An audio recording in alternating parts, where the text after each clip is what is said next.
Bing, bing, bing. So it's a computer. Wow.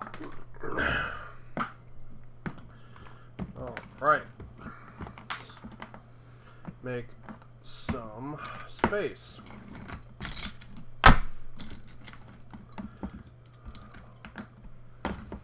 Or not. I'm trying. There we go. All right. Let's see if we are live. Let's go check. Make sure sound is working. Sound is working. Check to make sure we're live. Because Streamlabs says that we are, but Streamlabs lies. All right, we're good. We're good. Okay, cool. So, last Sunday we played Legion, which was a lot of fun. Hello. Let me.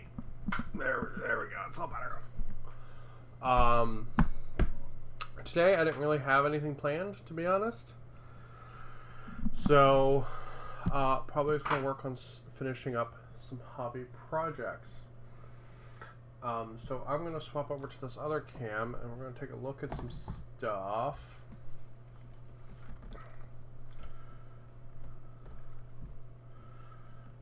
And that should be cool. So let's do that. Go.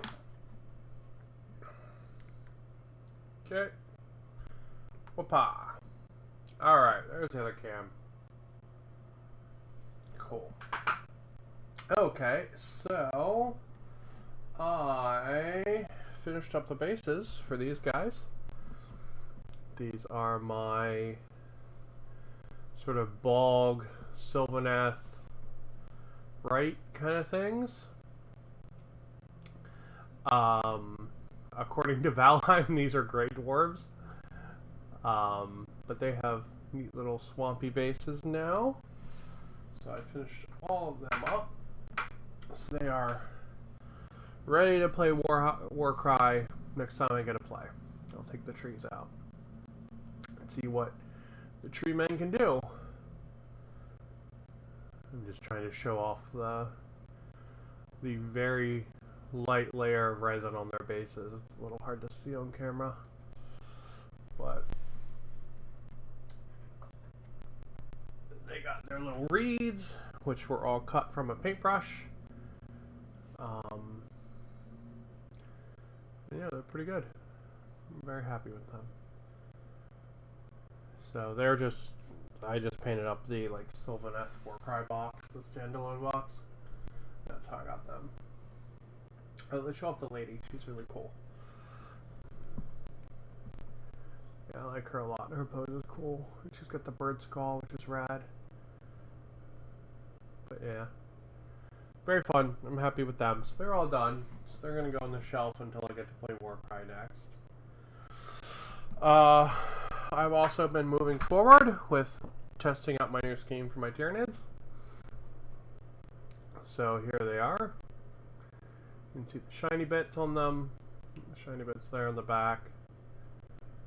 You can really see it there. That's cool. And then the yellow and the blue. So that's pretty darn cool. I'm really happy with this as a color scheme. And I think that's really cool. So I've been blocking in those colors on the other models, replacing the old ones. So I've been doing some of the bigger bugs, just blocking in the colors yesterday. So there's the Moloch. Just trying to get some of the base down, because it's going to take a couple layers, but then we got the Swarmlord. So, doing that, I'm working on King of Shiny and Chrome himself. I have so many projects going right now. I need to finish some of them. But I've got the King of Shiny and Chrome, Immortan Thraka here. He's got his little Morning Joe mask, and he's going to be basically all the armor panels are going to be silver on him. And then he's going to have some mechanical detail, and any cloth is going to be black or dark gray. And then I've been working on the pilot for my little knight, who's a rat man, because of course he is. So that is the pilot for this knight.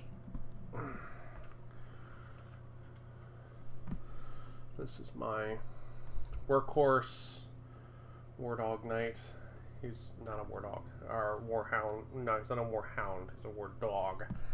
He's a Questus something paladin, I think, technically. So yeah, the little guy clicks in there via magnets, and he's held in. So I've been working on this base. Still not there 100%, but getting there. And then doing more weathering on the knight as well. So it's pretty fun. So let's swap over here, and I will hold him like a baby.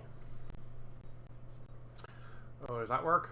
No, the camera's still way too close. Okay, the knight is way too big to do that with. Alright, but yeah, he's something else I've been working and finishing up on. He is almost done. So, that'll be nice. Once he's done, I can run a 1,000-point knight game. So in honor of him getting done, we'll probably do that. So we'll probably run a 1,000-point knight game, which will be pretty fun. Just solo play it and make him fight like Nurgle demons or something. And it should be pretty cool. So we're gonna have a good time with that. But today, let's see. Today, let's do some Deathguard. So I picked up the Start Collecting box for Deathguard a little while ago. Not gonna be any dry brushing, so I can go away. A little while ago. Built it all up, but haven't knocked any of them out yet. Besides the guy with the destroyer hive in him. What the hell is his name? Typhus. Besides Typhus. So. All right, so I'm gonna pick this guy. I'm gonna pick the guy with the icon, and I'm gonna pick this guy here. So I've got 3 guys. They all have their base, like base color down. And basically, we're just gonna start. I'm gonna pour out one color and do it on all of them. Pour out one color, do it on all of them, like that. So let's get cracking. All right. Let's see. First off, we need some Deathguard green. All right. So let's do that. Camera's actually. Sorry for moving camera, but she's like slightly crooked. There we go. That feels better. Alright, Deathguard green. Let's pick out some details.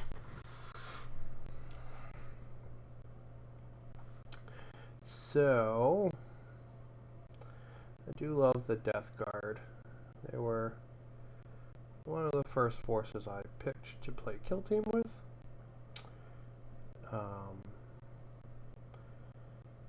I like the big chunky Space Marines. And the weird, like, zombie body horror stuff is really cool, too. And the whole... I really like the idea of Nurgle being this, like, corrupted nature god. I like that idea with all of them, to be honest. All the chaos gods, that they're actually something else. Like, Khorne being the god of honor. Slanesh being the god of love. I think that's cool, you know, and you're getting to see like the worst possible version of it.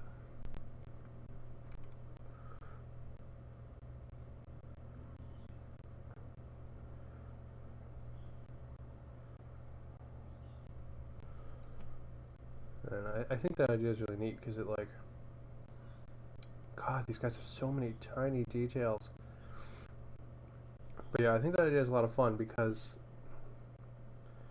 you know, the Chaos Gods are supposed to be these, like, unknowable horrors, right? These, like, Cthulhu-level nightmares. And, like, if you were that, right, and you were born and trained in this bubble, you would have no semblance, like, of what to do and how the world works and how mortals function and stuff. You would be completely detached, right, and sort of only pursuing what you know is right. And I think that's a really neat way to look at the Chaos Gods, you know, instead of being, like, intentionally evil, because that's just antiquated, you know. I like the idea that they're, you know, each trying to do what they know, but what they know is harmful to everyone because they're, like, corrupted and they don't realize it.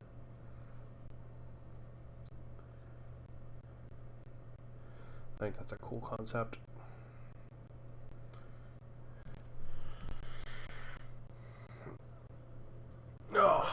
Oh. Minty Marines. Disgustingly refreshing. Yep. I'm gonna work on some of them. I'm trying to get some projects caught up because I got too many going on right now. I'm trying to get some finalized up. So these guys are from the Combat Patrol box.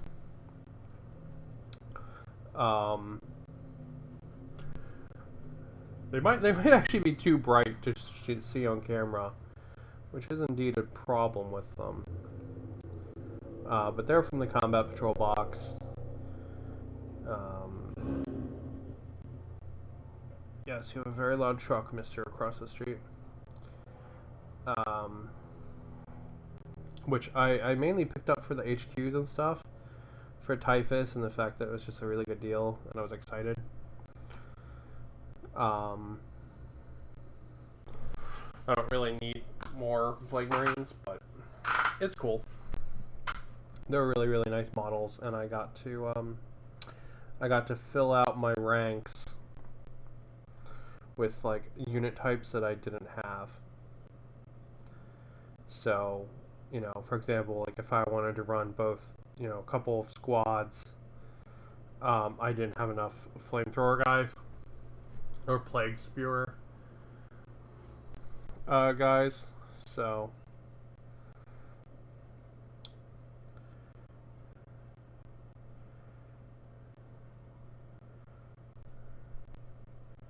you know, or, like, I built the other guy to be a blight launcher or whatever. Nurgle has nothing on Slanesh, though. That's true, but I mean, Slanesh is just the corrupted god of love, right? So, like, it goes from being a healthy love to, like, a really toxic, like, crazy, obsessive, like, excess kind of love.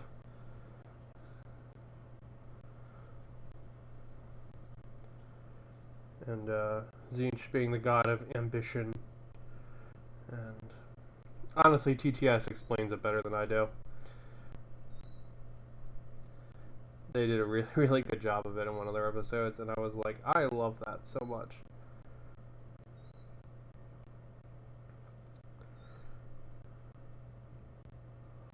Not gonna lie, if TTS was writing the canon for this world, I would well be happy. Yeah, some of these are hard to see because of the mint.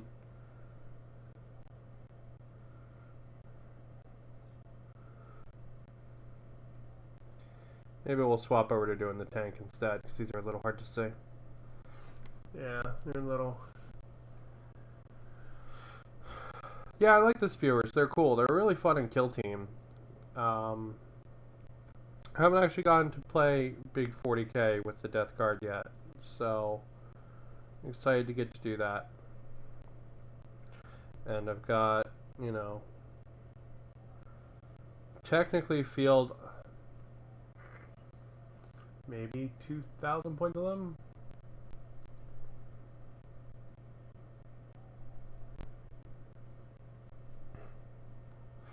Fair enough.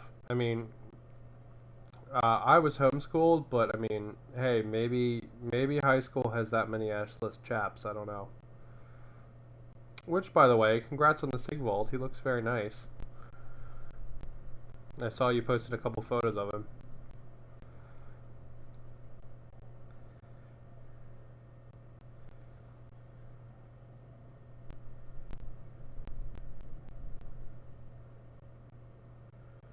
Alright,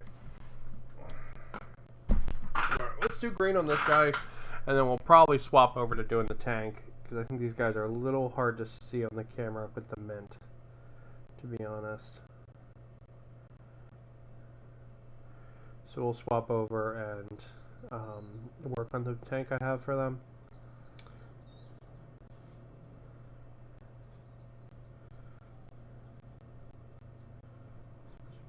I'm gonna have to repaint all these teeth and stuff anyway, so I'm not worried about just going over it.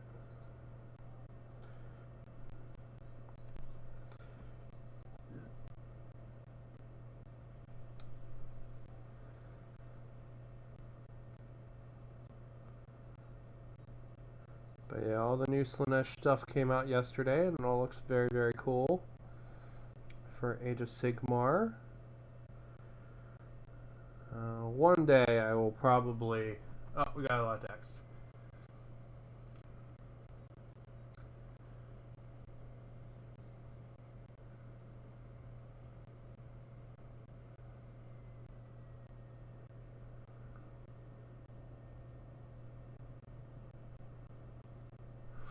Oh wow, really? Well, he does have a very fancy sword. It's like some kind of fancy rapier, right?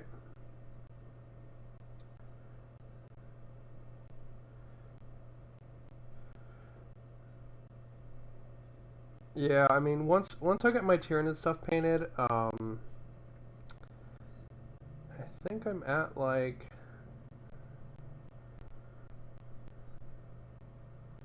I'm definitely not at like Apocalypse levels, but I think I've got like maybe 2,000 points worth of Tyranids, I think. Making stir at AOS Twitter community. That's pretty good. Yeah, I think I have about 2,000 points of Tyranids, and then I can field at least 1,500 points of deathguard, and then I have a Chaos Knight I could throw in to do 2,000, I think. And then for if I want to do like Space Marines, I've got 2 Knights I could throw in to make 2,000 points. Or the same for AdMech. Like I could do if basically if I just chunk Knights in, I can make up points to play like a giant game. But the hand is important to paint. The handguard needs to be in 2 small bits. And combat patrol is down on points. Some of them are 500. So the Nurgle one that just came out, the one that these Plague Marines are from, it's 550 points plus options. If you take options, like if you kit them up, you could probably get higher.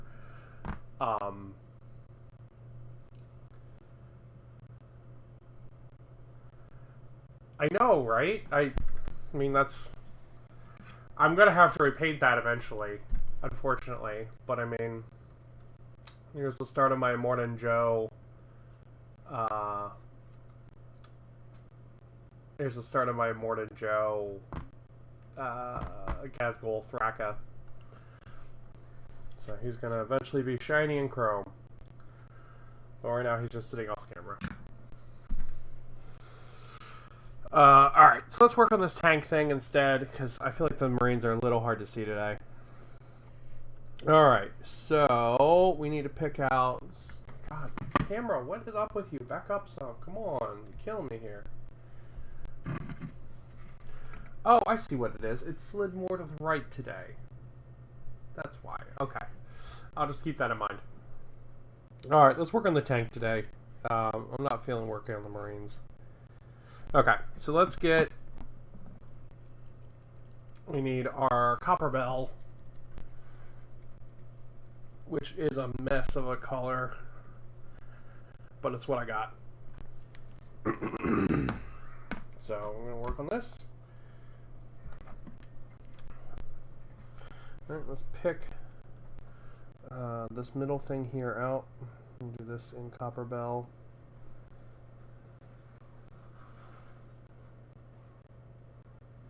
As well. So this is super thin because this paint's basically dead and I had to thin it down with medium and water. So it's going to not cover very well. So it's going to take a lot of coats. But this is what I have, and I haven't picked up a new one yet because I keep forgetting.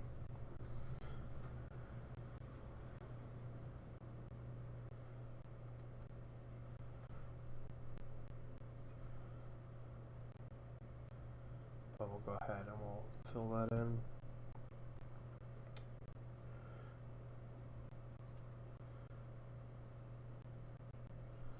But yeah, today they was really hoping they were going to announce that new Fox today. Every Sunday, I'm like, man, maybe today's the day when they say the Fox is going to come out. You know? I'm like, maybe today's the day. But today was not the day. Today, oddly, they announced the Kill Team box. Which I'm really... I mean, I know they've been talking about it for a while, but like... I don't know, I guess I'm a little surprised at it. Because like, they just showed off the full Cursed City box. I kind of actually expect that would be coming before the Kill Team box, to be honest. But I guess not. So, Kill Team is coming out next week. Or rather, on pre-order next week, I guess. And we'll see what happens after that. Since my Fox isn't coming out in like a limited, like separate release thing, I'm assuming he's gonna come out with the rest of the Lumineth stuff when Broken Realms tech list comes out, the new book. I'm assuming he'll come out then.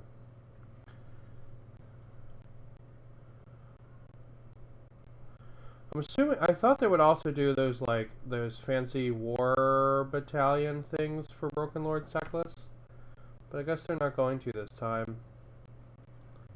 You know, where like there's just like it's some faction's army from the box, you know, and it's like, oh, don't you want 3 chariots or whatever? Kind of thought for sure they'd do that.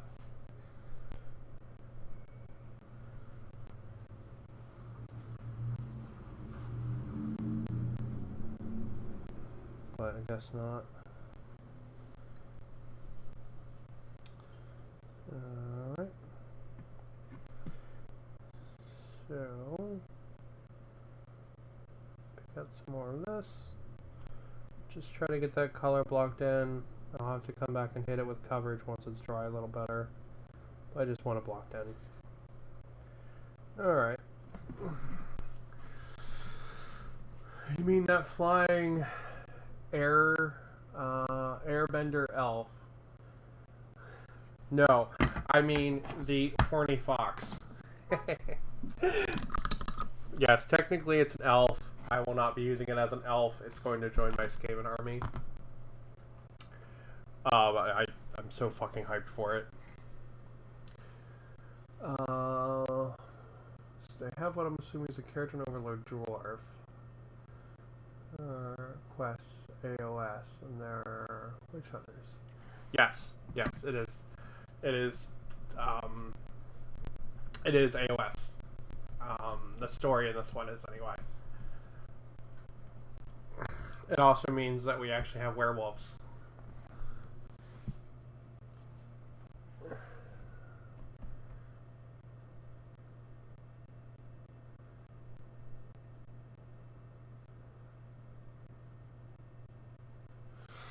Yeah, I'm gonna see. I actually don't know how big it is. I have not seen a comparison shot of it versus anything else, so it makes it very hard to know what I'm gonna proxy it as. But I'm gonna proxy it as something. So But yeah, the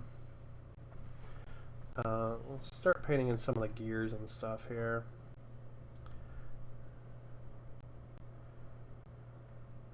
But yeah, Cursed City looks amazing.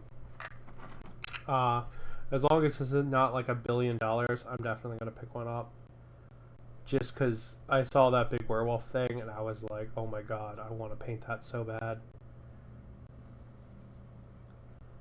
And the idea that the main bad guy is an ogre vampire is really, really cool. I'm a big fan of that too. Just because, like, you know, I usually think of like these suave, kind of like debonair vampires, but this guy's like an 8-foot tall fucking ogre Cossack, and it's just like, that's awesome.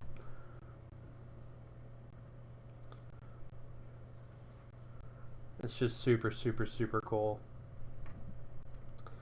So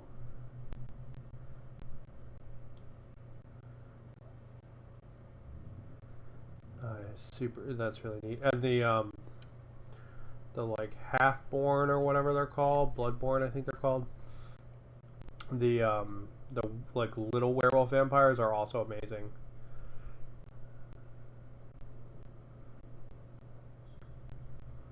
I just really like the idea of the more like feral vampires.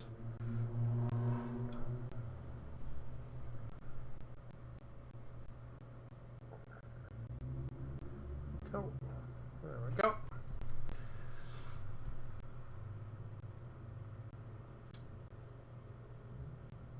Oh yeah, they would totally make awesome Rat Swarm proxies.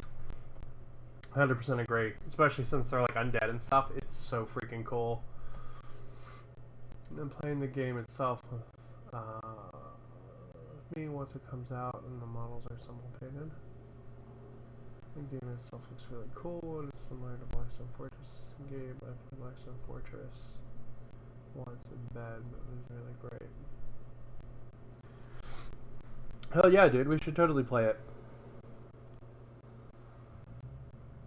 I will happily play. It looks like, hopefully it's going to be a ton of fun. And the models are going to be a blast. I mean, once it comes out, as long as it's not like super, super expensive, I'll definitely be picking one up.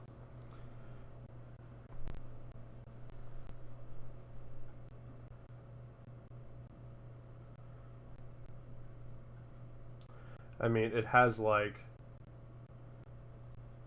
Mongolian fucking ogres in it. It's so rad. I think it's interesting that like this is the closest we've seen in Age of Sigmar back to like the old world, like in theme. You know what I mean? Like considering it, like there's no Stormcast Eternal in here. There's no nothing. It's all just regular human shitheads. Or not humans, I guess, because there's some elves and dwarves and stuff, but like real people, you know what I mean? Like not like demi-powered super gods. I think that definitely makes the setting way more interesting. Oh, slightly off camera. There we go.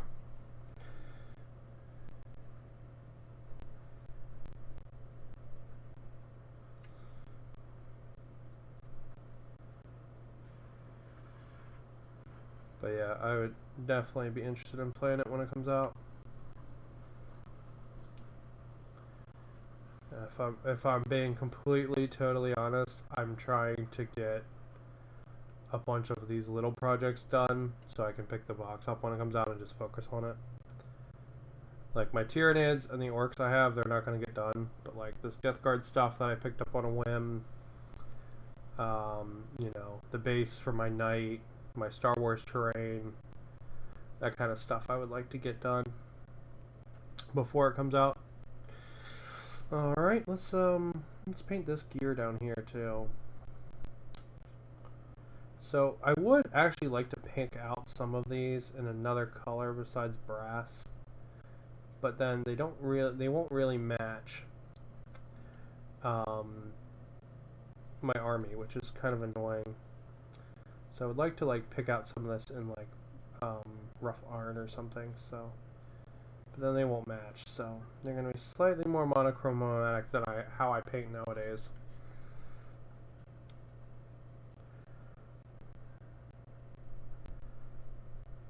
tend to paint a little bit bigger palettes than I used to. So, all right, let's move over to this side, and we'll do the same thing. Let's pick out these little details.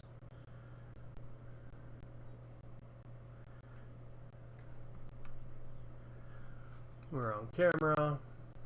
I agree. It shows how grim death is, despite every one of them rather becoming gods, demigods. Yeah, I am not. So like, I like the AOS faction lore, right? So like, I love the story of like the Gloom Spike Gits and the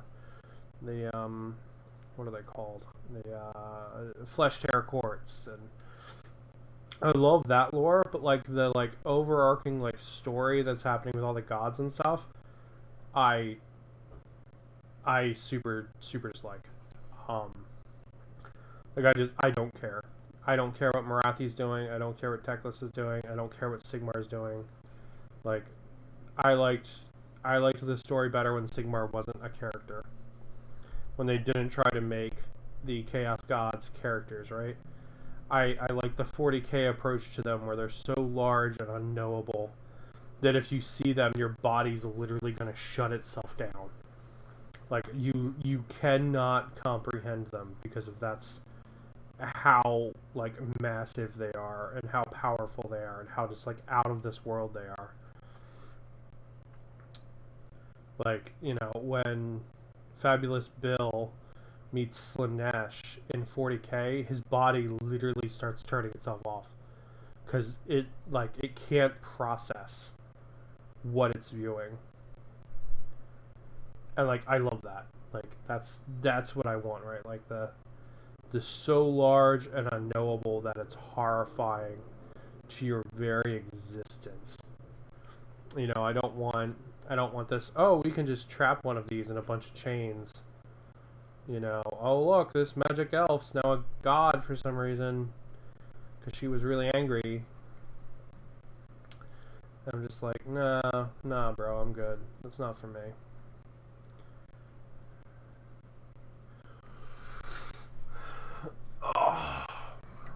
Like, I don't know. But I do think AOS does a really good job with the faction lore, and also with making the armies play like they're supposed to. Like, it makes me so sad I'm not in the escalation league right now. I'm genuinely really sad about that. But I mean, my vaccine's not done yet, so once it's done, I'll be out there playing games a bunch, but not right now. So I'm gonna miss that, unfortunately, but it's cool. I'll play the next thing they do. I mean, the stores like doing escalation leagues because it sells models, so you know, I'm sure they'll do another one, you know.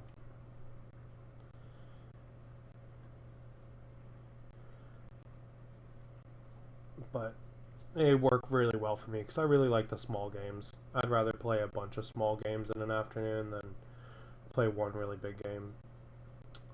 I do think 40k probably, I think the like 1,000 point mark is I think where I'm really settling as liking points wise, just for like the range of stuff you have in your army, and also your army isn't so big you can like table your enemy's big units or anything like that yet. It's like, I like 500 points, but like for some of the armies you're really kind of limited what you can take with 500 points. I feel like with 1,000 you just get more options and it's cool. Yeah, the paradox nature of the two games' lore approach versus high fantasy renaissance. Gods versus gods that can be hurt. It feels like 40k is so morbid and grim that the lore is kind of stagnant, both good and bad thing. Like, the plot's advancing, but it doesn't seem to be moving forward. Very true. That's because they haven't done anything large in the plot since Bobby G came back. At least that I've seen. Like, technically the Silent King is coming back, but like so many of the books are human centric that like the fact that you've added a new like Xenos doesn't like, it doesn't really change a whole lot, I guess. Like, as opposed to like if the lion had come back, or you know, we had gone into the warp and found some of the Primarchs.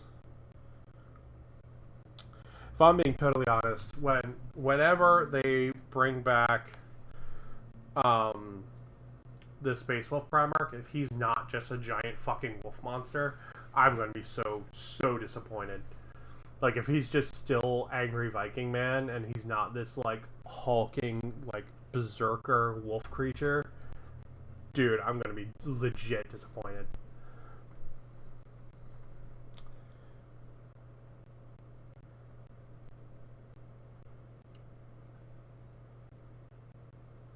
Like, you don't get to live in the warp for 10,000 years and come out normal, alright? That's not how that works.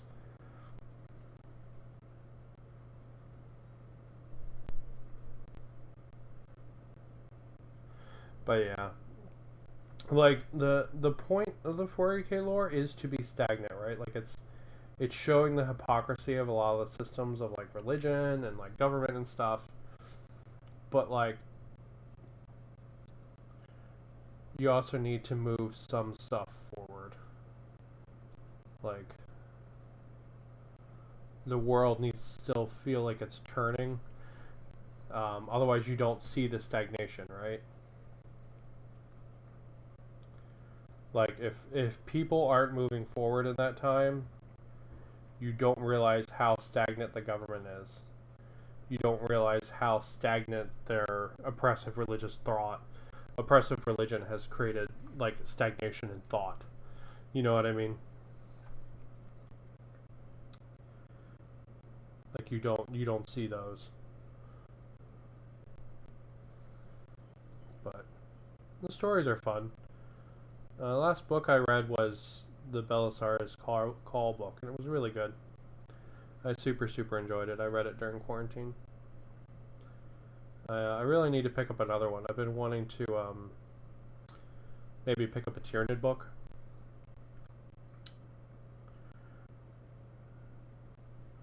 Thought that might be fun. And I've also I've still been trying to find Lords of Silence. I need to just pick up the audiobook for it. That's a deathguard centric book, apparently, where it like the main characters are deathguard, which is pretty cool.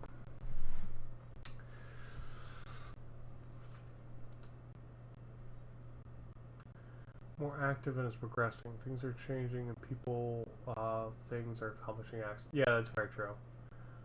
Angry Viking Man who can transform if he gets bracketed.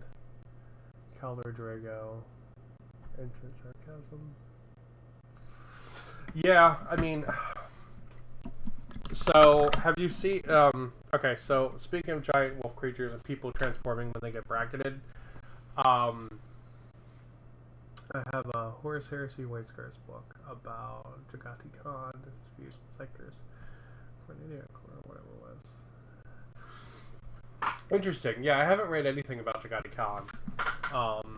I've read some Thousand Suns stuff, and then a bunch of like bits and bobs here and there. The new horror books are supposed to be super good, but I haven't tried any of them yet. All right, so we got some little details in there to pick that out. Looks pretty good. Let's get some green in there. Yeah, what was I gonna say? Oh, okay, so speaking of a creature that transforms when it gets bracketed, look at the art for Cursed City. And I'm going to be so disappointed if the first expansion isn't a big, like, two-headed wolf model that the main guy's going to turn into. Because all the art features this, like, two-headed wolf monster that's legit cool. And I get that, like, you know, I get he has the, like, the two pelts or whatever. But, like, man, if you told me the first expansion was to, like, go down into his den and fight him in his like true form, oh my god, I would be well happy. I would be very, very happy with that. So fingers crossed that's what they're gonna do. So yeah, a bunch of this green's gonna just get washed over when I do washes. So you're not really gonna see a lot of it. So like I'm not trying to be super, super neat with it. I'm just trying to get it into the holes. Because this way when I hit it with washes, the colors are going to blend together a little bit. And the wash is going to really fill the hole. So, but you'll get a little bit of it like it had been popping out, and it should be pretty cool. It's generally what I do on my deathguard. And it works pretty well for them, so I'm assuming it's going to work good for this tank.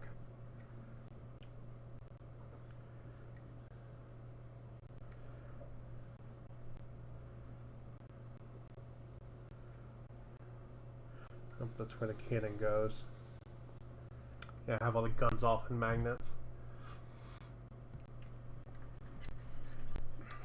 I tried to get a different, like a longer barrel for this. I tried to get a piece from the hobby shop.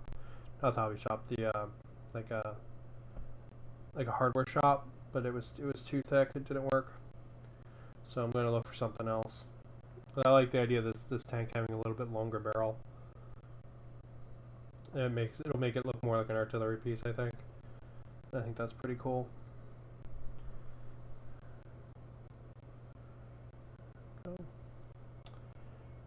we go. There we go. So this tank's not that far from getting ready for washes.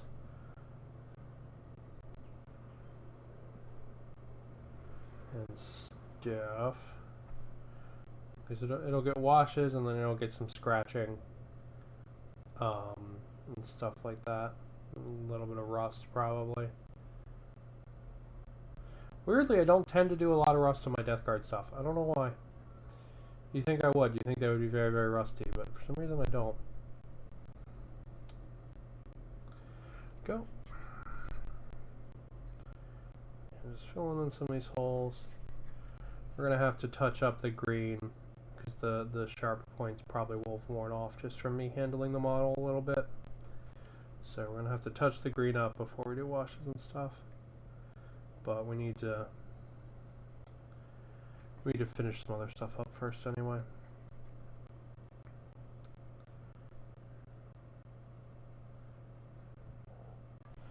Just trying to get a little bit of color in these bug holes because then they'll show up a lot nicer after the wash. Right. Okay. Sweet. Okay, cool. So let's paint these tanks now.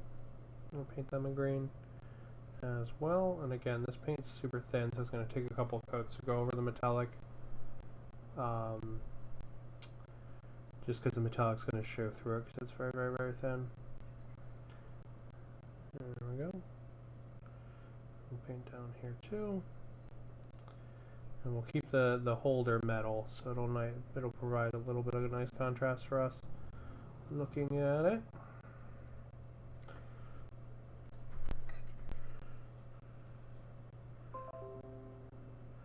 And a lot of this detail is not going to be seeable down underneath, but I at least want to have some color down there in case the model turns at some angle and it catches somebody's eye.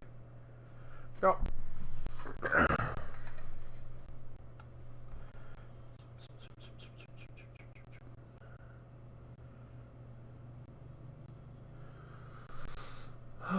Longer barrel. I know that James kept bashed the battle wagon and he used the Lehman Rust for it. He might have an extra Lehman Rust bits you might like. Not a bad idea. Maybe I'll hit him up. I was just trying to use basically just a piece of tube because I didn't particularly want it to be too fancy because I was going to chew the end up and make it all rough looking. But I didn't want it to be longer, you know, like, you know. Not that I'm like a size queen of barrels or anything, but you know. This thing's micro barrel, doesn't get anything done. So. I was trying to extend it out. I was hoping I had a piece of my husband's piping for his computer left, but I haven't been able to find one. But we're also not the neatest people in the world, so I'm sure there's one somewhere in the base, somewhere in like the game room, like on the floor somewhere, like under one of the cabinets or something. Because that would have worked perfect, but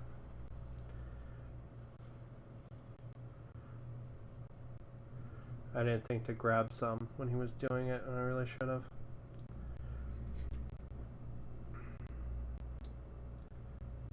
Alright. Okay, so that's round one of that. That'll need a second coat. There we go. Okay, cool. Alright, let's get some,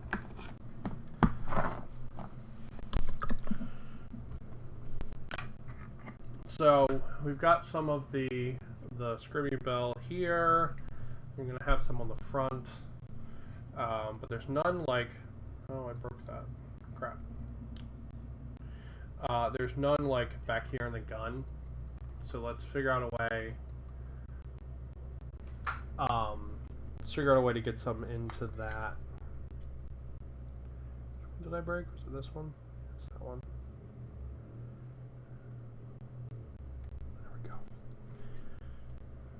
Actually, it doesn't look too bad. We'll actually just snip that down. Yeah. I actually like that asymmetry. That's cool. Happy little accidents. Alright, so let's get a little bit of this same red color around the gun. Yeah, I save all of my bits. Everything gets saved. Like, I have a, you know, the, like, black insert boxes for the Start Collecting boxes? I've got one of those sitting here just filled with Ziploc baggies. As I snip everything off the runners and then put them in Ziploc baggies. I was actually going through one of my Tyranid ones last night looking for extra bits for my mole lock.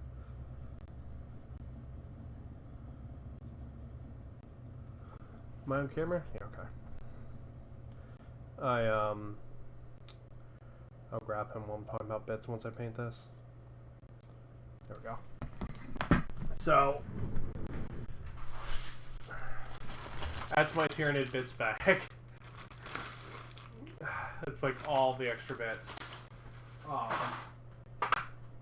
I was working on my mole lock, trying to make him a little more custom.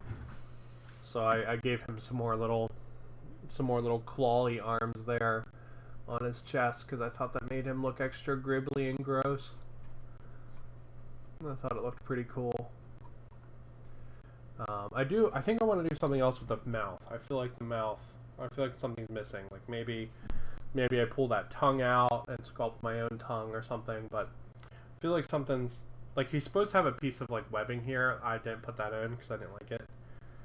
But I feel like I need to do something else to the face to really make him custom and cool, so let's get his little bits done to the tail, and his tail's magnetized because he has, like, 3 different ones that he can have gameplay wise, so.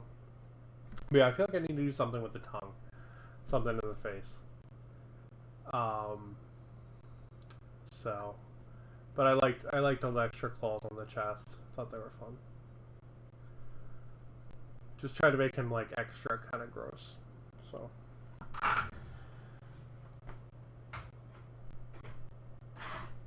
Still working on him, although I primed him.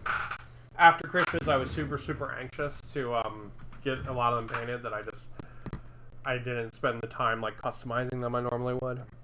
So, alright, so we've got some red there.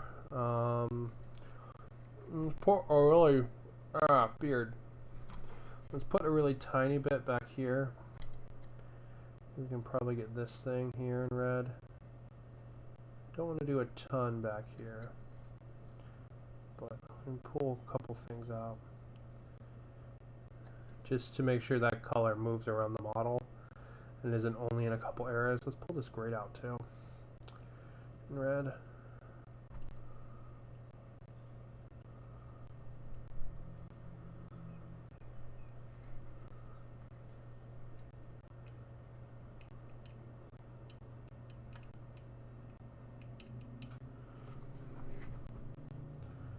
Yeah, just so it moves around the model. We don't want it everywhere, you know. But we don't want that color to be stuck in only a certain area. The phrase often used there is orphaned colors. So you don't ever want orphaned colors. You always want them to have a sibling or a parent somewhere. There we go. Alright. So it's a little bit of red down the back as well. Yeah. I am looking forward to get him into a battle where he can probably promptly die.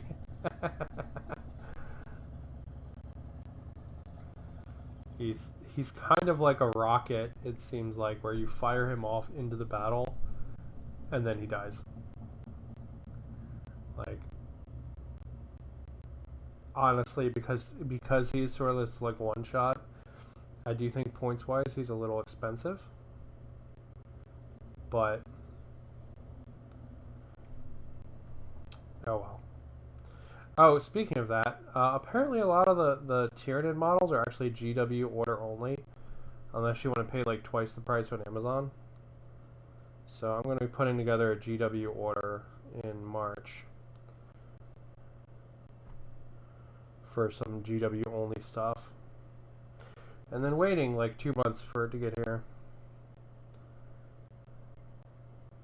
But just because I really want a Tyranifax and a Carnifex, and the only way to get them is through GW. For some reason they don't sell them in stores, which is really annoying. Same thing, I'll probably be picking up a Stegodon. For, I think they're called Stegodons. The Triceratops for the Lizard Boys. Because apparently you can't get them in the store either. Like, honestly, I do so little online shopping just because I like to buy local. But if I don't have a choice, I don't have a choice. I really want a Carnifex for my army.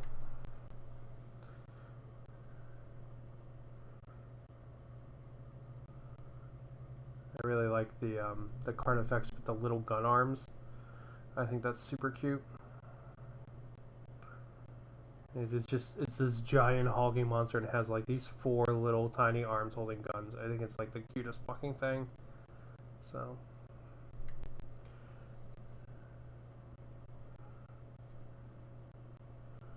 yeah, I probably really shouldn't be painting this right out of the bottle, but honestly this paint bottle's so screwed up it doesn't matter. Alright. We'll hit this again.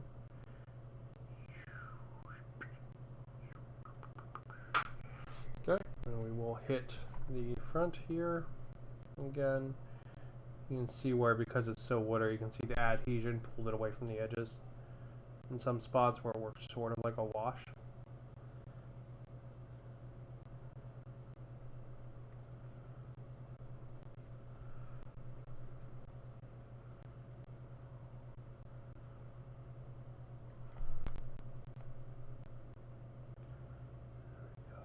There we go. Then I'll paint those skulls bone color at the same time I paint the horns on the... Yeah, because I added little nurglings to this. Because I thought they were cute. I thought they added a little bit of personality to the tank. Because I like this tank. It's very, like, in the trenches. But I wanted it to have a little bit of, like, more nurgly personality, so I added some little nurglings to it. There is actually a really, really fine texture over this whole thing that I tried doing for the first time. It's a trick I got from a scale modeler, basically using Tamiya putty to do fine texturing. I don't know if it worked, to be honest. I can't, like, I can feel it, but I can't see it yet because it doesn't have any washes on it. So we'll see once it has washes on it if you can see the texture work I did on it or not, and then I'll know if I should do it on my other vehicles. Alright, so just going to pick these colors out and get the second layer in on them. Nothing fancy again, just covering these up. Making sure none of the shiny shows through so we have some variation. Because if this is just shiny green, it's not going to stand out as much against the metal, so. Alright. It's also a second time trying to make sure everything got coverage. Like right here didn't, and right there didn't. Just make sure I got those, which I do. Alright.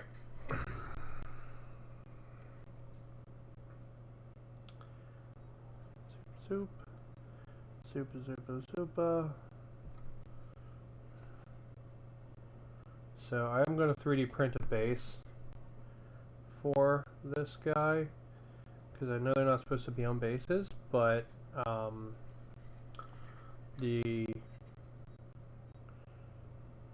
I like putting my vehicles on bases. I think they look cooler that way, and then I can tie them into the minis a little better. Go. All right. Now let's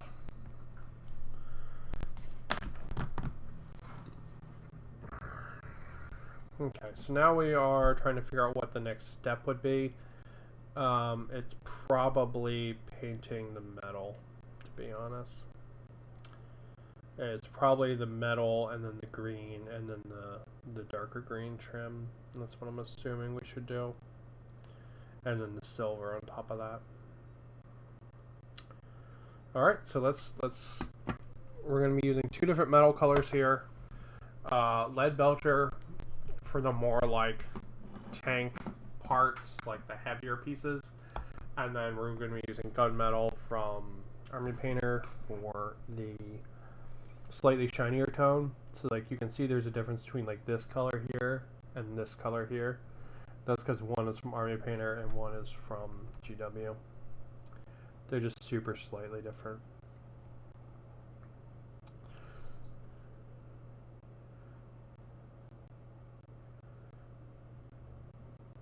And they'll annoyingly they'll get a little more normalized when I top coat this, because I varnish all of my models. Although I know you shouldn't do that for display models, but everything I paint, even if I spend hours and hours and hours on it, I expect to play with it, because it's just putting your models on the table and being like, yeah, these are my dudes, fuck yeah. That's such a fucking rush. Like it's fantastic doing that. So don't really paint things for competition. I paint things for play.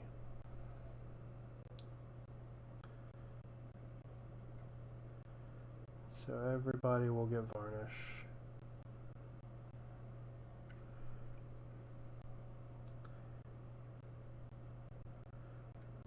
I will be entering the local painting competition next month, though. Hopefully with a Tyranid. So hopefully my Hive Tyrant will be done in time. And if he is, he'll be getting entered. Otherwise, I will be entering a Skaven. I will be entering my Thankful and Bone Ripper.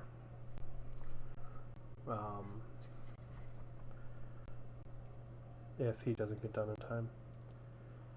I think One Bone Ripper is my most liked thing on Instagram, and if I'm honest, it probably has the best color scheme of any model I've ever painted.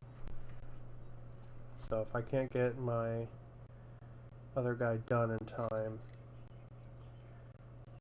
we'll be doing Thankful.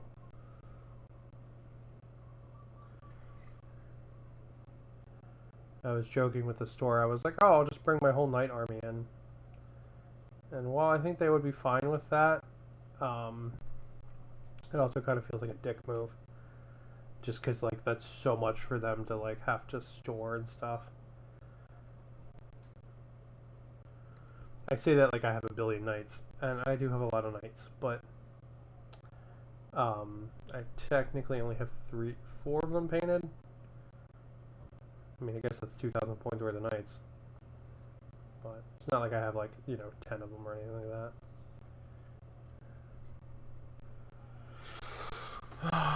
Why did I touch that up with this color? I'm dumb. Okay.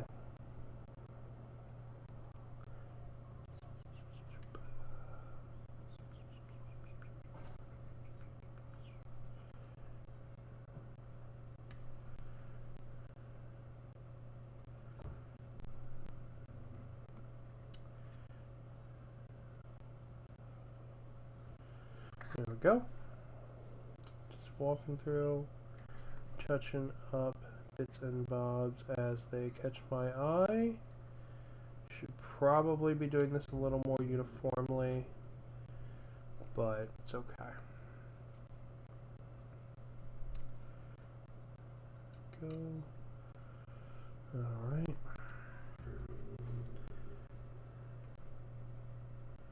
We'll just walk through one at a time and pick out everything we see.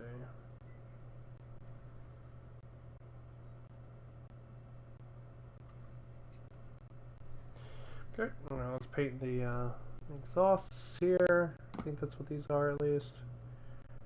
Like the tank buttholes.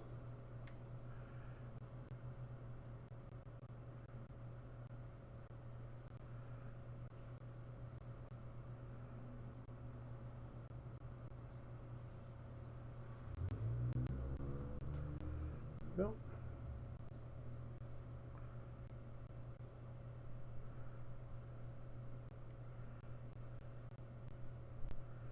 I'm not going to see this down under part, but I'm going to paint it anyway.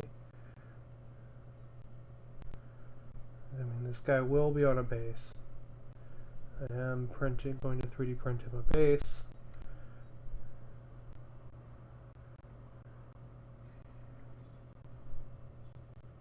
There we go. Alright, there's his little chaos buttholes painted. Alright, now let's do this wheel side here. Pick out some of the errors that I have there. There.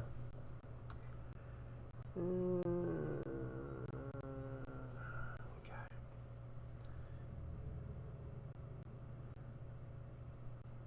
So yeah, just too many little projects going on. Trying to finish some of them up. Trying to finish model for the competition. Oh, so much. Technically have my own business now. I'm trying to make a website for that.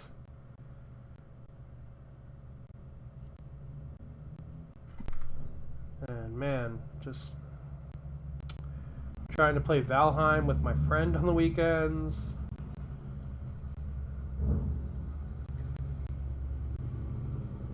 And man, you want to talk about a fun game. God, that game is so much fun.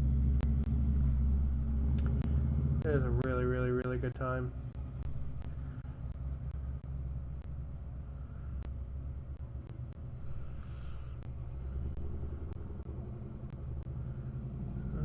Okay. Okay.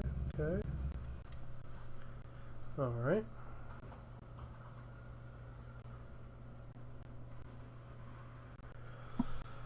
So yeah, just trying to tidy these up, right? Like, trying to make sure that there's a clear differentiation between the parts, because that'll make it look nicer when the wash hits it.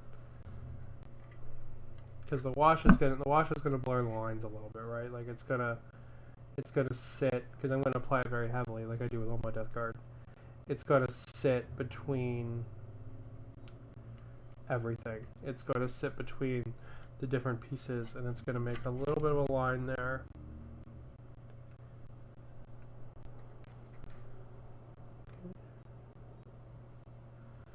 Alright, cool. That one's touched up. Is this one touched up? Yes. Alright. We are back in business. Let's touch up these. Right here.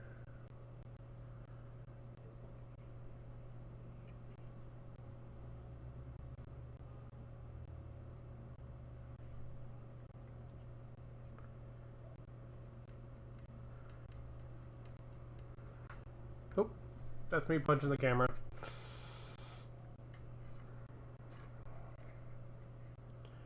Cool. Alright. So let's see what colors are left. We need to touch up the wheels with this. We need to touch up the body with this Kraken skin. We need to touch up the green outline with, did I put it away?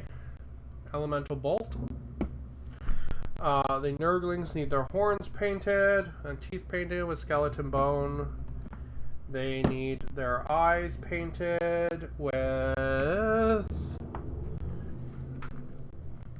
matte white. I need to touch up the pieces around the guns and the trim with gunmetal. I need to touch up the blades with shining silver. I will probably paint some of the details in on the Nurglings in purple. And then the whole thing's going to get coated with Agrax Earthshade. So that's what's left. Just color painting for each of those one at a time.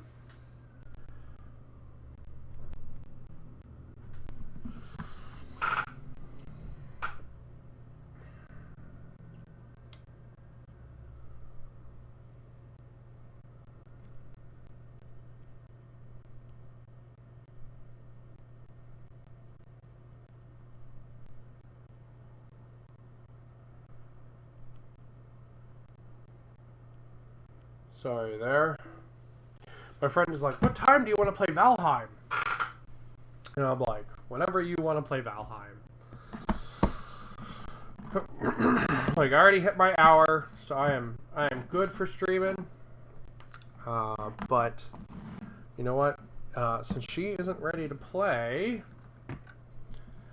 I will go ahead and I'll keep working on this guy, because this tank's actually a lot of fun. I'm having a lot of fun working on him. All right, so let's touch up some of the green, and this is just going to be touch-up work because it's all pretty much already picked out.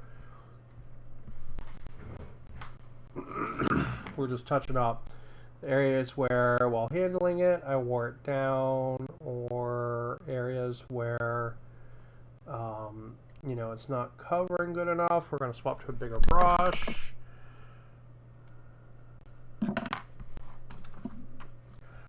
There we go. Swap into a bigger brush because that super tiny brush is dumb for this kind of work.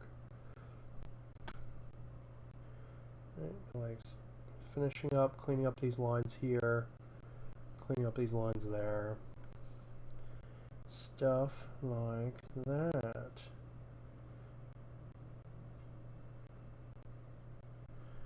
There we go.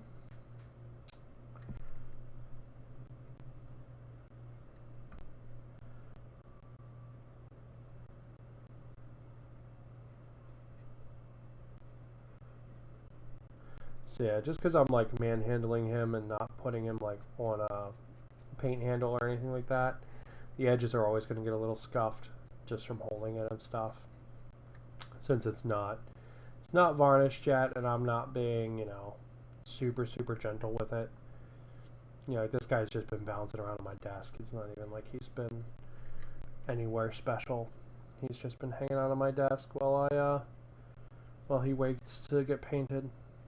So there we go. And I can, if I quickly bounce around the marks I did earlier, it'll clean their edges up a little bit. Not super bothered about that. I think it's okay. But you know, it like, I mean, it's metal melting, so of course it's okay if it's a little dirty, right? Or a little like haphazard.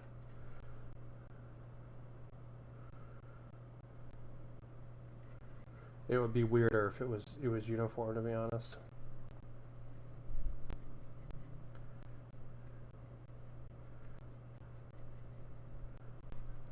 go. And swap over here. Hit some of those same areas on this side. Completely drop the tank. Completely go off camera. Man, I'm winning.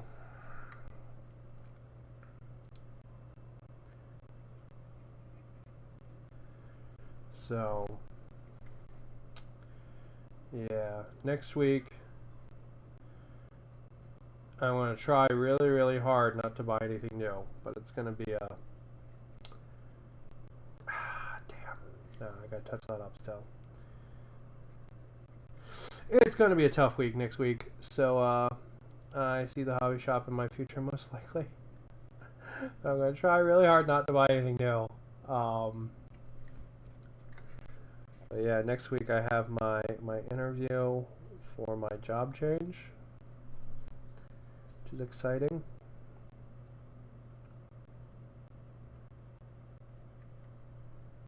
So I'll be doing that. And I've got some health stuff I have to do on Friday, and that's going to make me a big old ball of nervous.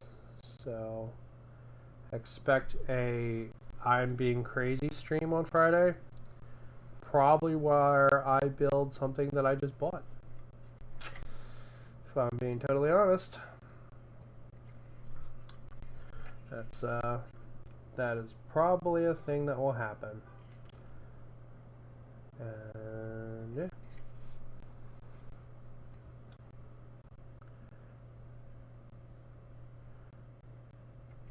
I don't know what I'm going to pick up. I mean, I don't really want to buy anything else, but I'll be honest, I don't know. Like going to a hobby shop and just looking at all the models, it like, you know, looking at all the boxes and thinking about like all the projects they could be, you know, like, oh man, I could paint up these, I could pick up this box of Stormcast Eternals and like I could make them vampires. Or like I could pick up, you know, this other box and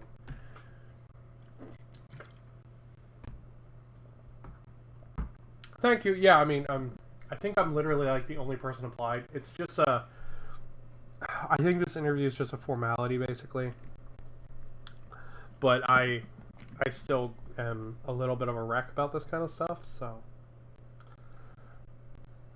it's just me being dumb more than it being hard, you know what I mean? So yeah, so that'll be sometime next week, and then I've got health stuff on Friday, so I will probably be streaming on Friday as well. Did you pick up any of the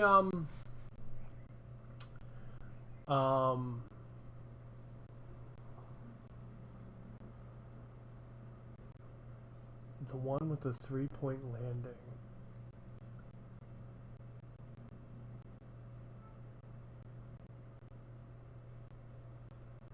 Oh, yeah. It's very fancy. The Stormcast guy, yeah. It's a cool model. Apparently he's some character from the books. But definitely a cool model.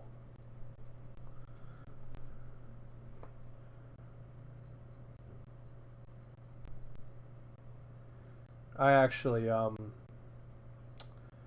was debating picking up the Lord of Pain or whatever, and using him as a Lucius the Eternal proxy.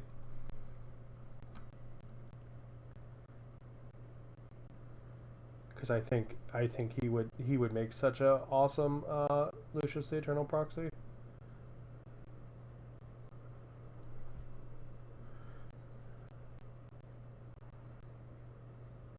But did you pick up any of the other Slanesh stuff? Like the Seekers or anything like that? Because they look really, really nice. The Sexagores are super, super good. I don't know, I think they're actually called Slangors, but they're really, really, really nice looking. I should figure out what I would need to play kill team with them. No, just a Slaanesh Battletome and Sigmund. Well, I'm tempted to pick up those archers because those sculpts are amazing. Yeah, they are super good.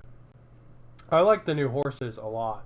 They're way cooler than the current horses. The Seekers, I guess they're called, not horses.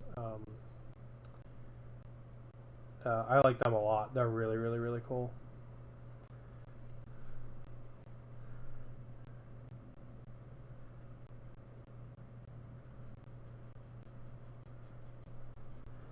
Alright, so just tapping up the colors here, tidying them up, getting ready for tidying up the next set of colors, making sure everything has good coverage, because the coverage doesn't have to be perfect, because we're going to slather this thing in washes. It's going to get multiple levels of washes. But I do want it, like, you know, it wasn't, god damn it. Well, I gotta touch that up now. Go me.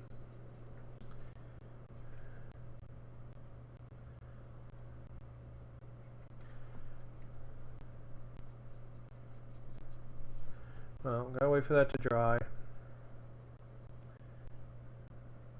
Under his foot there.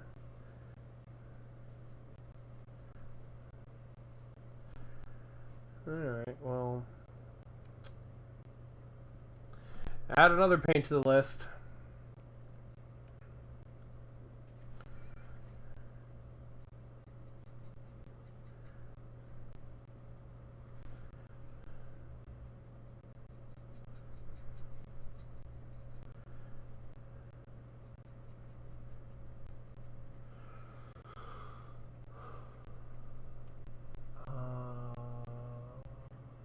Lord of Parade is great. I do have him. He unites KSL's box for that one. What size base is he on? Do you know?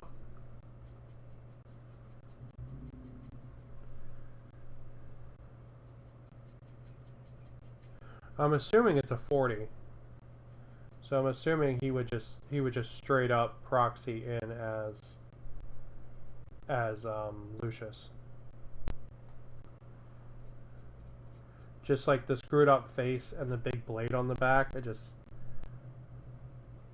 I get such Lucius vibes from it that I'm like, that's awesome.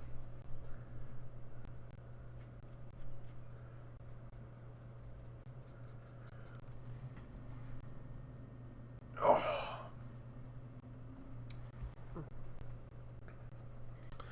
Alright, so that's...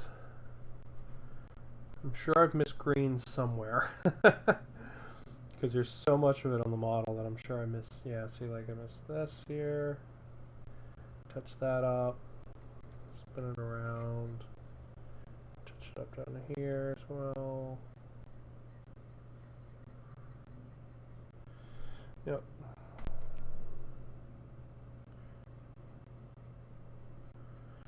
If you don't want to do this color by color, probably a better way to paint this would actually be section by section. So just being like, okay, I'm going to paint the front turret, or I'm going to paint the cannon, you know, and just walking through it like that. It's probably actually the smarter way to paint this.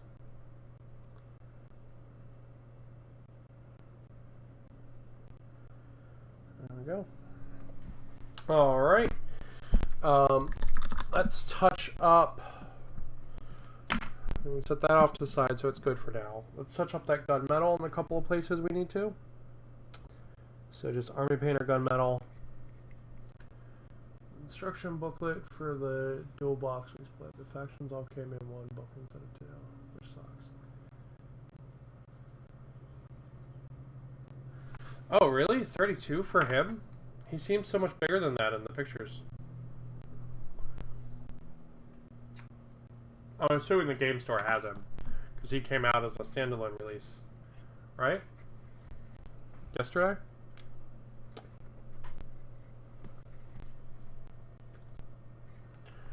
As I eat dried paint.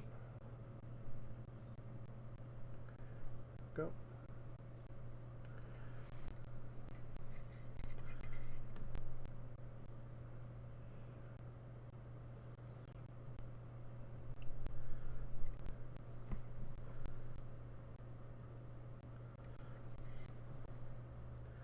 Yeah, this paint is slightly more reflective than the other one, which means it's going to reflect some of the really bright mint green as I'm painting it, but it's okay.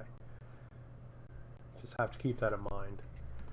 That some areas are going to look like I skipped them, but I didn't. They're just reflecting the bright green.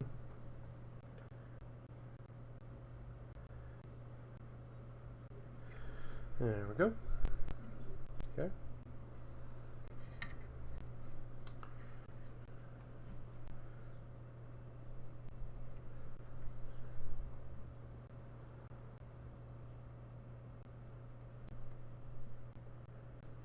But yeah, a lot of the new Slanesh stuff is nice. I'm happy to see Slanesh gain some love too, because I don't know. I feel like sometimes they do too many good guy factions.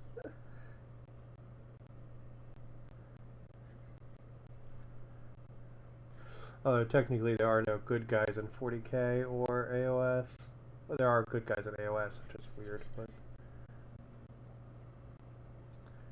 it's not quite as grim a setting, I guess.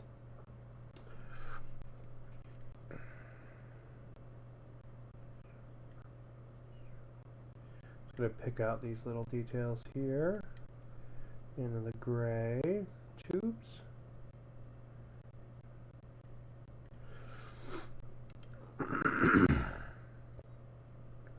Got that down here as well.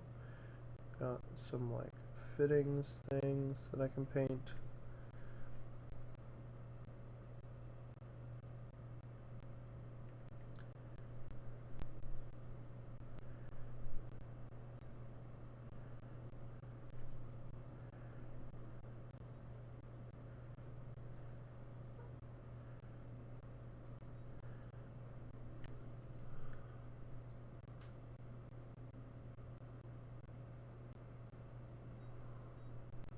It was way sooner than expected. Oh, really? I didn't follow enough to know that it was really recent. I know the Luminelf Remlords are getting a new one, like, out of nowhere.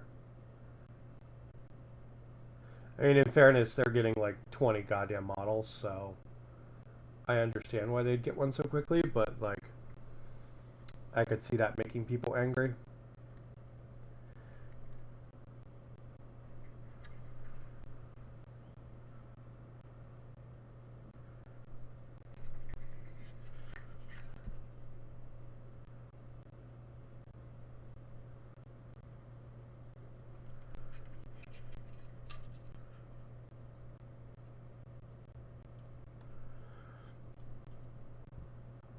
To be honest, though, the release I really don't understand is the new Kill Team box.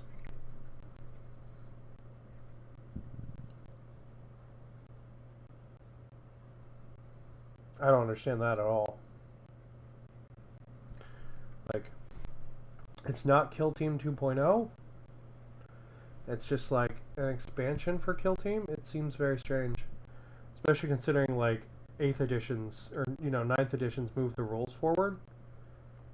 I kind of thought for sure they would want to, like, update Kill Team to match more with the 9th edition rules. But guess not. Alright, we'll go ahead and call that there. That's good. Came out last year after July, I believe. Oh, wow, yeah, that is really soon, actually, then. I mean, that's, what, 6 months? That's pretty crazy. That would be like if they announced new Warcry books, like, today, when, like, most people don't even have them all already.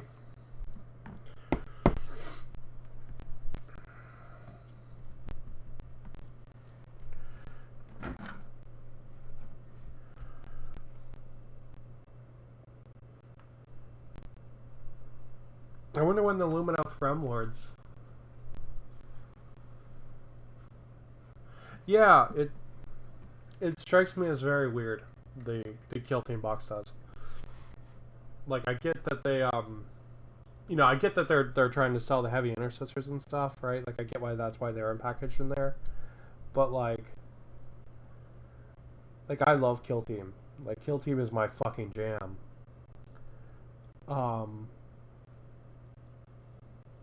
I would love like a Kill Team 2.0 to match 9th edition. But that's not what we're getting. We're getting this weird expansion that, I mean, I'm not super interested in, because like at this point I'd super honestly, I'd probably rather just play a small game of Combat Patrol than play Kill Team, because of the way the wounds work is just really confusing.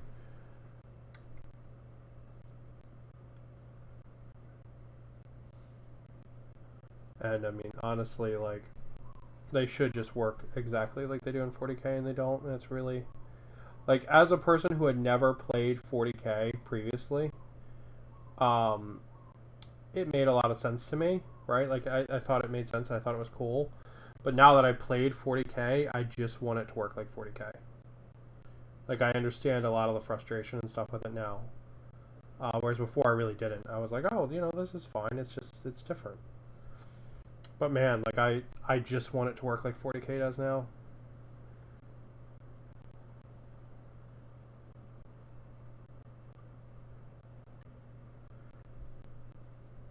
I tell you though, playing Star Wars Legion, I want a lot of stuff just to be Star Wars Legion. Like, the rules for that. Like, me and my husband, we're still screwing a lot of them up, but man, the rules for that are really, really good. It's lots of like nice modern stuff in there. Like alternating activations and the cards and the way the units upgrade and stuff. Like, imagine if you bought a box of minis and it came with all of the unit upgrades. Because that's how Legion works. It's really cool. Kill Team's rule set seems pretty fleshed out, in my opinion. I mean, you have options to make your guys alternate shooting and fighting, which is what a lot of people want in 40k. Yeah, it is super fleshed out. I wish they would upgrade it to... Basically, I wish they would fix the wounds issue. The whole way you take, like, mortal wounds and then take damage, and it's so weird having played 40k now. Like, I was fine with it in the beginning, but now that I played 40k, I'm like, man, this is weird. You know, like I wish this just worked like it did in 40k. I wish, like, if I shot this guy, he would just take wounds, you know? Like, my opponent for the league match today also said he was interested in Legion, as long as he can play Stormtroopers. Nice! Yeah, I mean, you can play,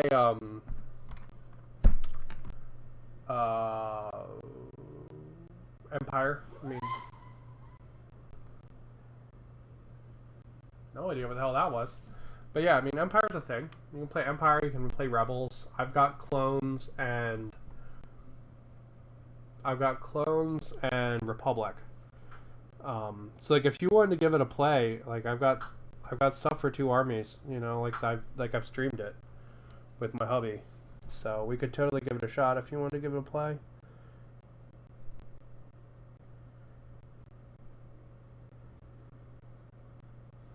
I mean, hell, you could come over and we could even stream the game.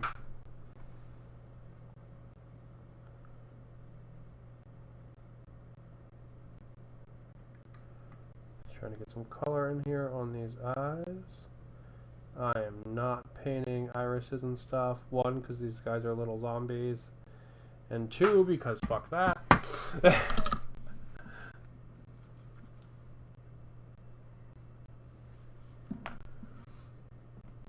I'm just saying that because I can't kill the banner guy. That is very true. 100%. Yes. That is 100% confirmed. That is why I'm saying that. Because fuck that banner guy.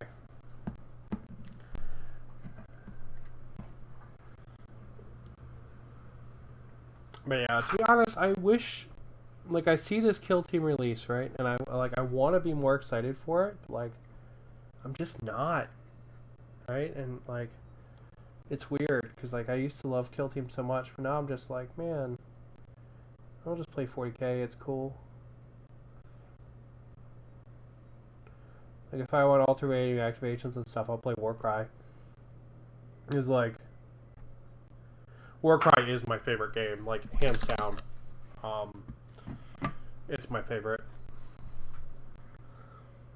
I think the like silliness of the rules is really neat.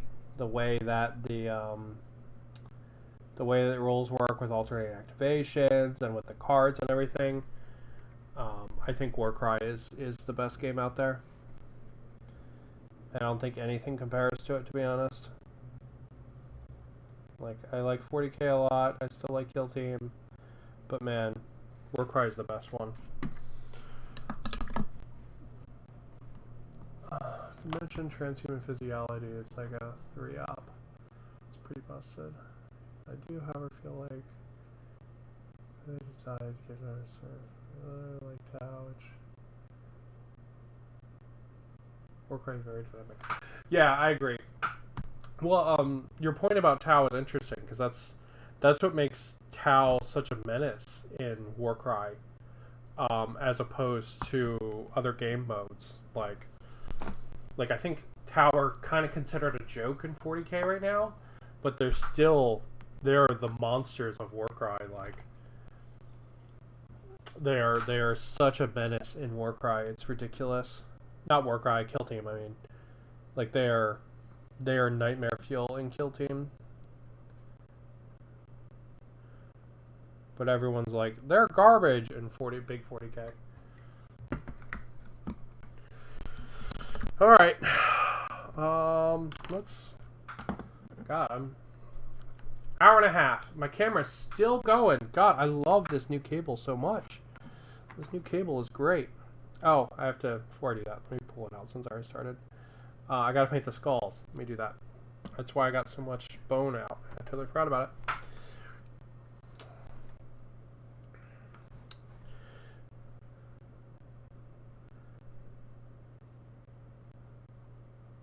Because nothing says that you're here for a good time, like slotting skulls into the front of your tank.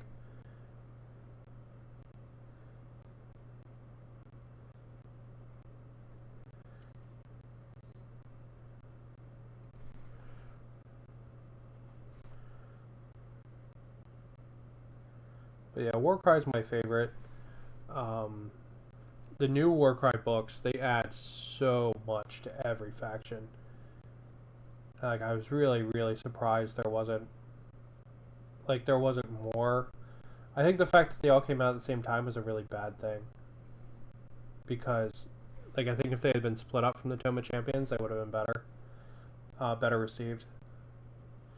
Because they're really, really nice. They add so many new models to every faction. Like, it's really cool. Like, literally, the Skaven roster, like, doubled. Same thing with the Seraphon. The Seraphon roster literally doubled. It's really cool.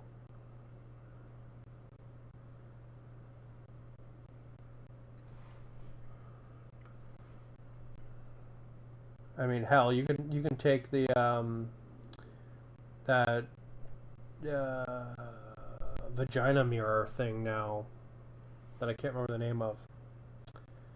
And you can take that in Warcry, which is awesome.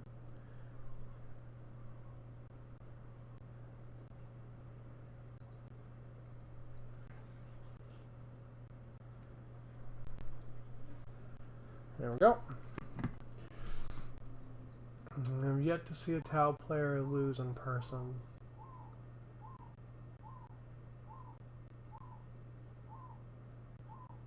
Yeah, I agree. The initiative system in Warcry is really neat. It feels like you have some kind of like amount of control over what's happening, what's going on. It's really cool. Competitive and casual player are different, but base Tau troops, Fire Wars have a strength 5 AP 1 weapon or something like that. It's no AP, but it's still Space Marines on 3. Space Marines deserve it. They know. Space Marines fucking deserve it, dude. They've got so much OP shit. Like,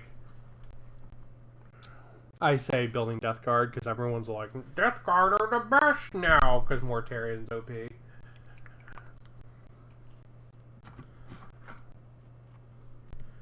I will say I was a little annoyed at the deathguard codex. There's a lot of neat stuff in there, like making your own contagions and stuff. But the limiting the troops you can have thing, really not a fan of that. I don't want rules like that in my game. I don't want there to be a situation where, like, the game is telling me, like, the game always tells me how I have to play, right? But I really don't want a situation where it's like, you know, so niche over the control and design of my army. Like, if you're going to give me the units, I should be able to take as many of them as I want and stuff like that. Not a big fan of that.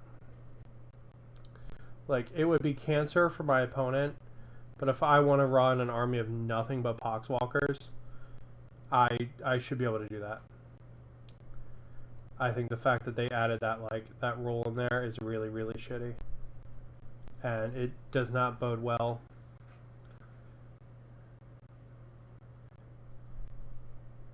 For, like, I don't know. I see a lot of other, like, exploitative bullshit that's not getting fixed, and then they have something that, like an army of poxwalkers, like, yeah, you could camp them all in the fucking objectives and it would be really hard to get them off, but, like, if you have an army of poxwalkers, you're not going to be killing your opponent. So, like, you know, that's the trade-off that you're making as a player. Right? Like, the rules shouldn't be telling me how to play there.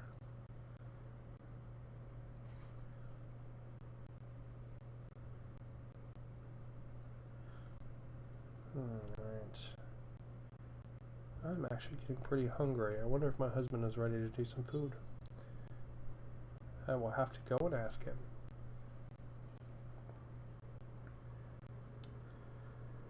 Go. Nice. Okay.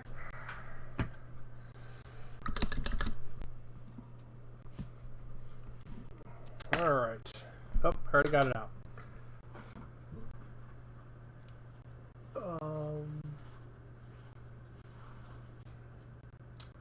I guess we'll have his day about having or something.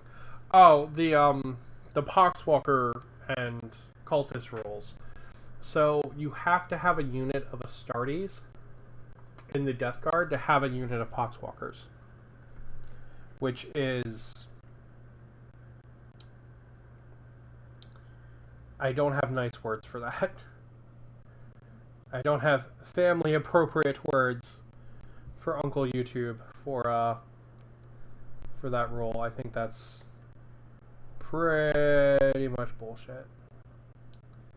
And I really don't want them making rules that control my army to that degree.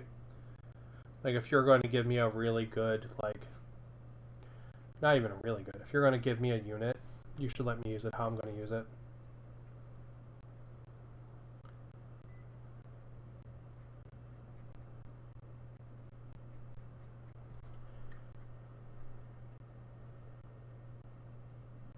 Like, I am not a fan of that amount of micromanaging on any army.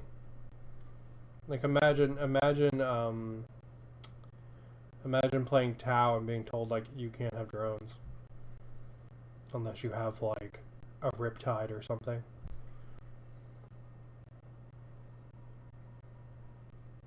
Like, that's a bullshit extreme example, I know, where I'm making a straw man there, but I don't know, I just don't like the ideas.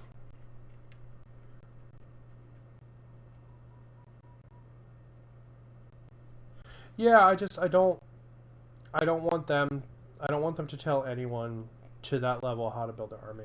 I don't like that.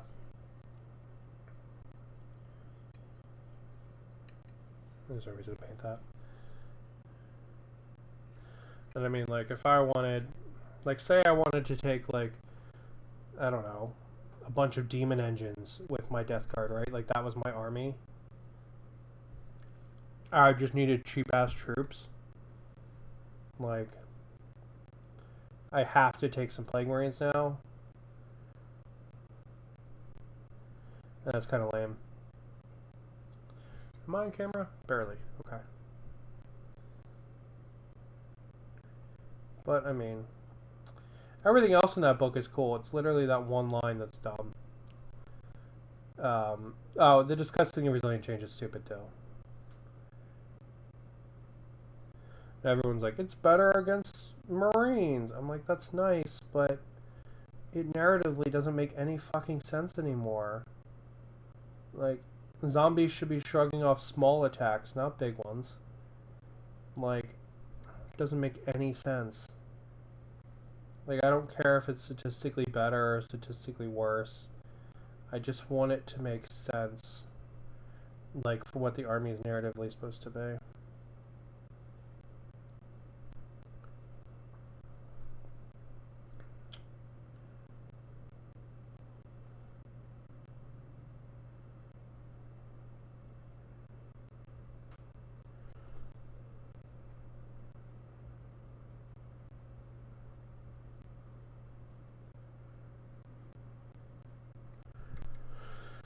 Alright, we are closing in on having this tank done, which is really rad.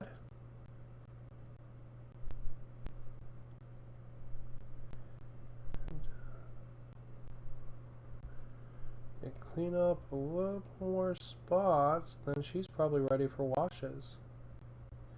After she dries, of course. So I will probably call it when she's ready for washes. Because you don't need to dry before I do the washes. Otherwise, I'll just smear the paint around. That way, I can do one last look for details and stuff that I missed before I do the washes. Because after you do the washes, it's harder to match the paint colors. What about cultists? Cultists stuff changed. Yes. So cultists and deathguard both changed. Or cultists and poxwalkers both changed. I don't have any cultists for my deathguard right now. I wanted to get some Necromunda stuff and convert it up, but I never did it. Or at least I haven't done it yet, I should say.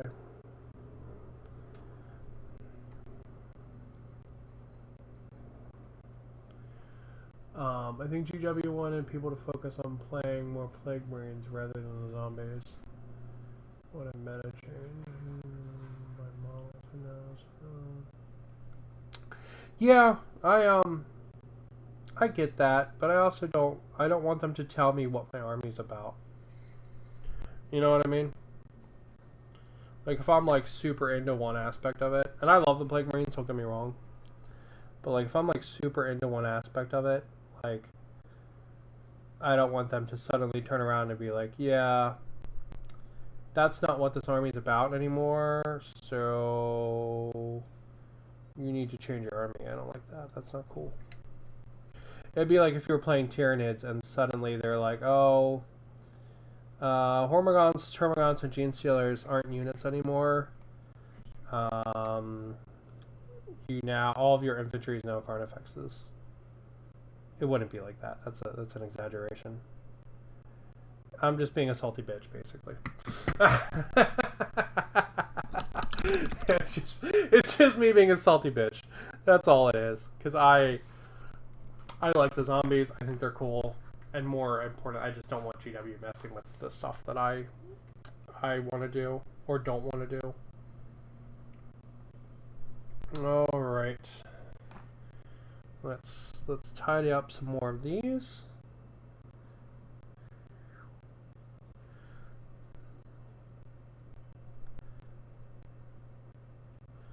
We're going to be hitting this with a wash. So the internal line doesn't have to be perfect, but I do want it to be sharper than how I have it right now.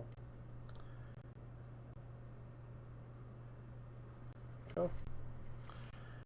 I'm just walking down the line with a paintbrush, trying to fill it in.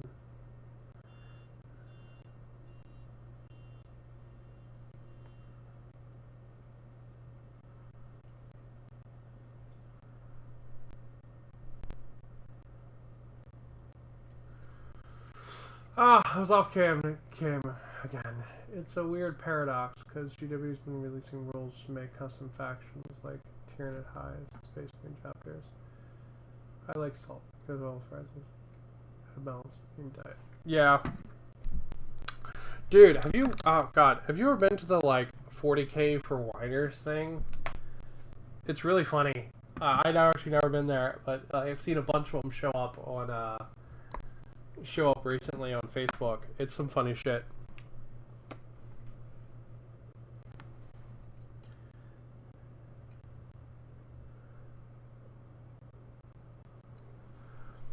Sometimes the people have legitimate complaints, but like they're just like taking it too far. You know what I mean? And then sometimes it's people being like, my gun doesn't instant kill people anymore.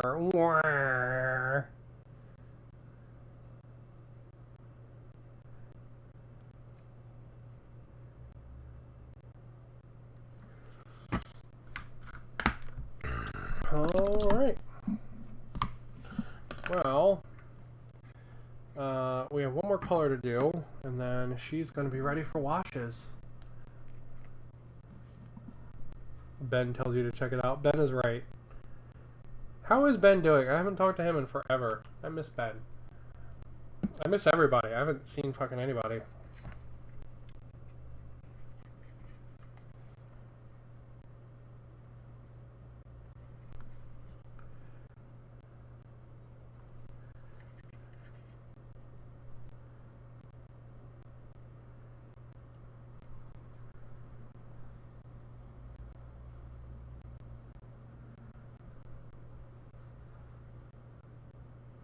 So I picked up this color. It's from Vallejo. It is called Dark Charcoal. Oh my god, it's like one of my favorite colors now. I use it all the time when I have to paint black. So it produces a really nice black that's not actually black. Debating if I should actually paint these little rivets silver or not. Seems like a little much to me.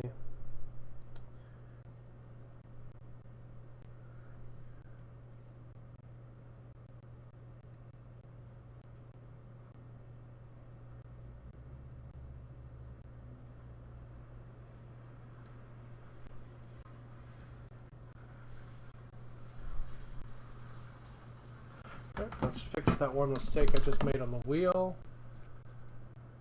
I haven't been used to Germany, it looks like.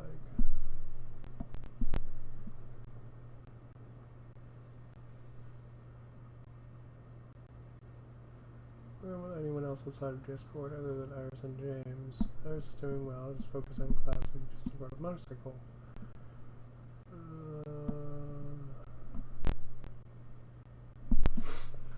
That's fun. My husband loves his motorcycle. He hasn't been using it as much out here. Because he's all fancy now when he goes to work and gets all dressed up. So since it usually rains in the morning, it would mean he would basically be going into work and having to change every day. It's kind of a pain in the ass. So I think he's going to get rid of it. But he used to really like it. He used to enjoy driving it to work every day. Plus now he's got his fancy man car, so.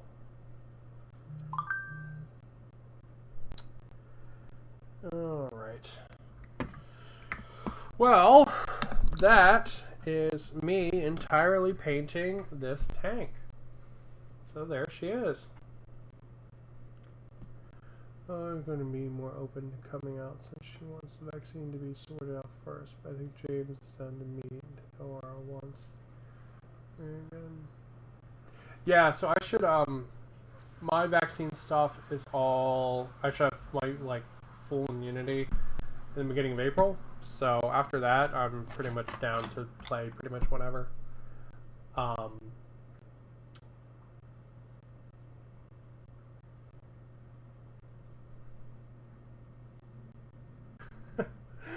let him know.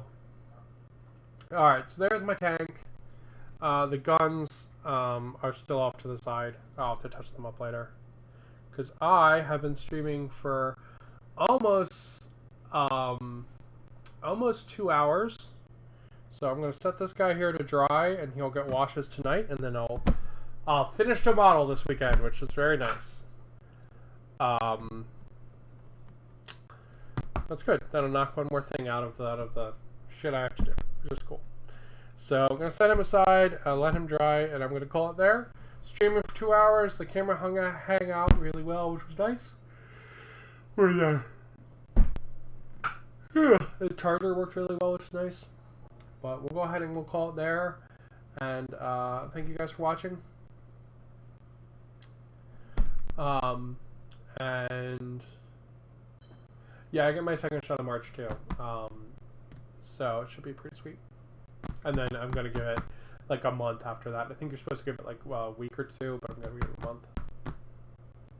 But yeah, gonna call it there. I'll stream again on Wednesday when I'm working from home. And it should be good. All right. Well, thank you for watching, guys, and have a nice